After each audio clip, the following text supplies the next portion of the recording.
A 7-year-old girl was sent to the hospital Monday after she was hit by a car in Crystal. Police got a call around 11:30 about a pedestrian who was hit by a car near 54th and West Broadway.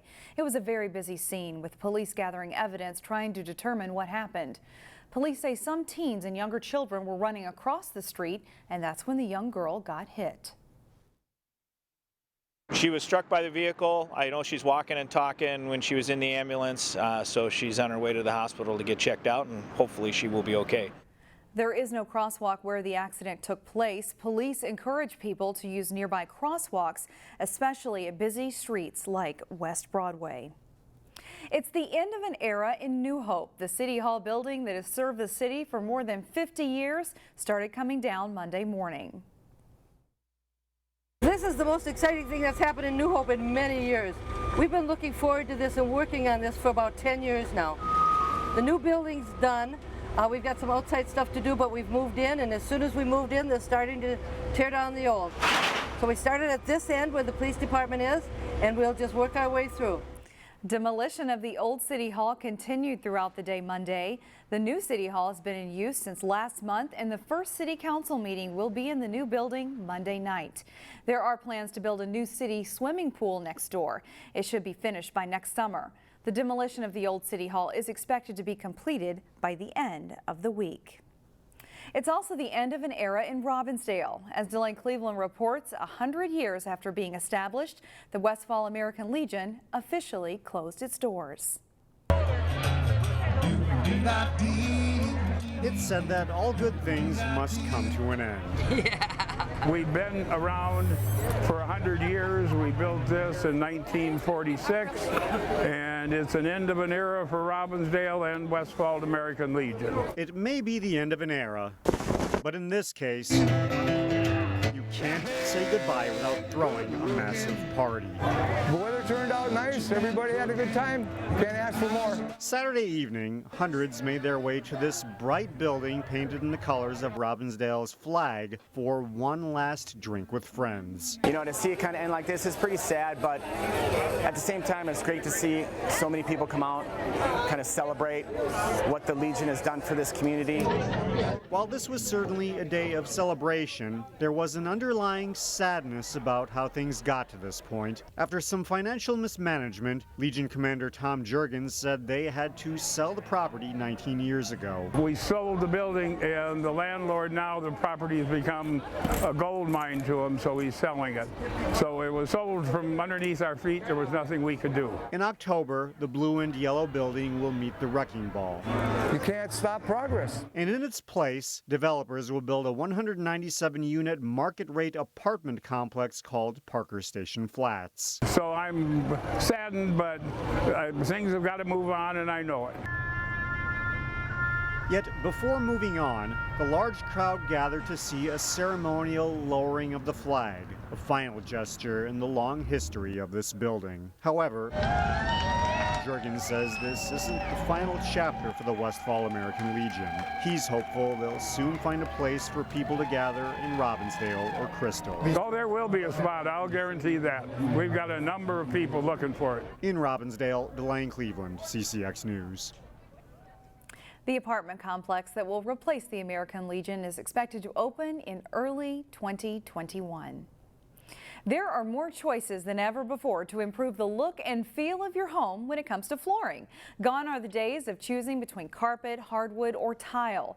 As Corey Bork reports in this week's Business Matters, something new is being developed in Brooklyn Park, and it's an option you might not have thought of before.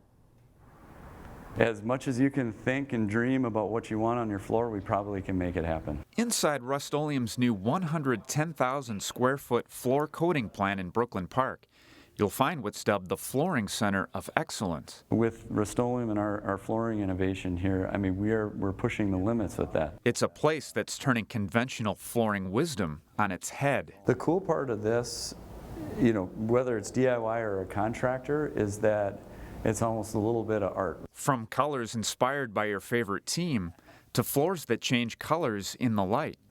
Ben Sieben says anything is possible now with floor coatings. Gosh, this looks exactly like marble. Well, it's actually paint. Coatings that mimic engineered surfaces. We can mimic the same look we can outlast them, and we can do it for a lower cost. And this is where new ideas come to life. Last year, we developed 40 new products out of this lab. Jason Hall oversees research and development for Rust-Oleum's flooring division.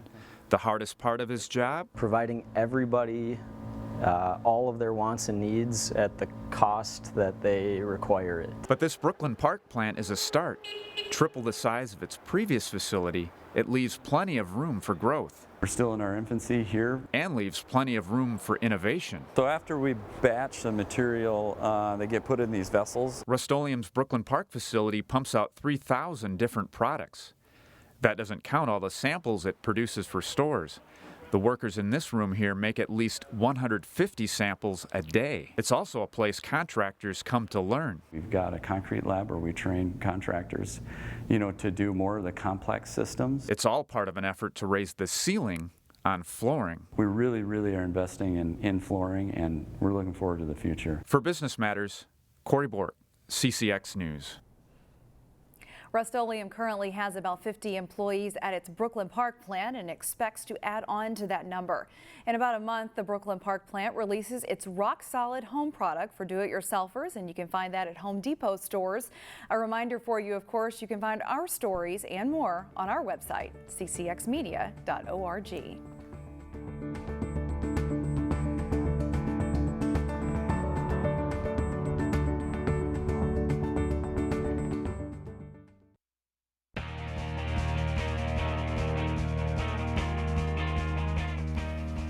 It was a stormy end to the USA Cup Youth Soccer Tournament. Thunderstorms and heavy rain delayed playoff matches at the tourney, but they did get played. In matches involving local teams, the Fusion FC Navy boys team lost 2-0 in the 16 and under boys bronze division. In girls finals, the Fusion Select team lost to Salvo Orange, another Minnesota team, 3-0. Maple Brook girls won the 16 silver division final, beating Campton United of Illinois 3-2. In the 19 girls final, the Maple Brook Ajax team lost to Kolding Q from Denmark 5-0. And finally, how about the Monrovia FC team from Liberia? A lot of support from the local Liberian community. Monrovia beat Barter United of Michigan 3-2 in the 15 girls silver division. The Pan American Games get underway later this week in Lima, Peru. One of the athletes that will represent the USA in volleyball is former Hopkins High School and University of Minnesota All-American setter Samantha Seliger-Swenson. It's been a busy 7 months since she graduated from the U of M. Well, once I graduated from the U, I went out to California to start training with the Team USA, and I was there for quite some time and just worked out and played volleyball every day. With some new USA girls and some other girls that have been to 2+ Olympics. So it was really cool and a really good experience. So I think a lot of the things that I learned from Minnesota I had to take with me into this new experience, because it's a whole new ball game and all of the women are a lot more advanced than they are in the NCAA. So I've really had to grow and kind of grasp onto some of those lessons that I've learned at Minnesota. You're headed back to California, and then tell me what's up next with the USA Volleyball. I'm going to Peru in August to go to the Pan American Games, which is a multi-sport event. It's kind of like a mini Olympics, so that'll be a fun thing with opening ceremonies and the closing ceremonies, and then just playing in that tournament for Team USA. And then there's another tournament in Colorado, and then I head off to France to start my first professional season. How much fun is it to wear the USA jersey in competition like this? It's really cool. I mean, I think I felt it for the first time on the 4th of July, even though I wasn't playing in a tournament. It was just a really cool moment to know that I'm representing the USA, and so it's a really special thing. Will it be weird when you get to about September 1st and you're not going back to college, going back to school? Yeah, it really will be. I've been back to the U for the team camps that they've been having, just a couple days to see all my teammates and the coaches and stuff, and they're all gearing up for preseason, and it's just weird not being there, but I'm excited for the new adventure. The club in France that you're going to be playing for, how did that opportunity come about? So I have an agent, and he works to find a contract for me, and so this came about a couple months ago, and so I thought it was a really good opportunity. The location is really cool, and it's a pretty good league to start out in.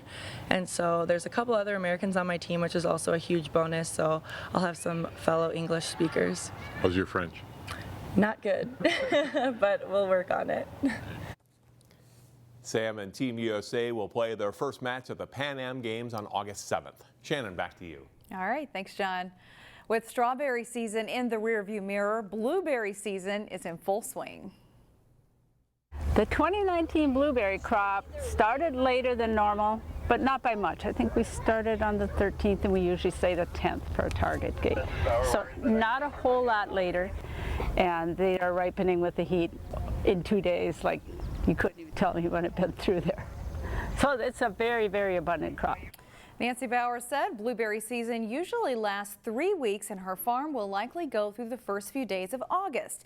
That gives customers a little time to decide how to use those berries. I will probably make some muffins, maybe a pie, but a lot of them I just eat fresh or put some in the freezer for smoothies.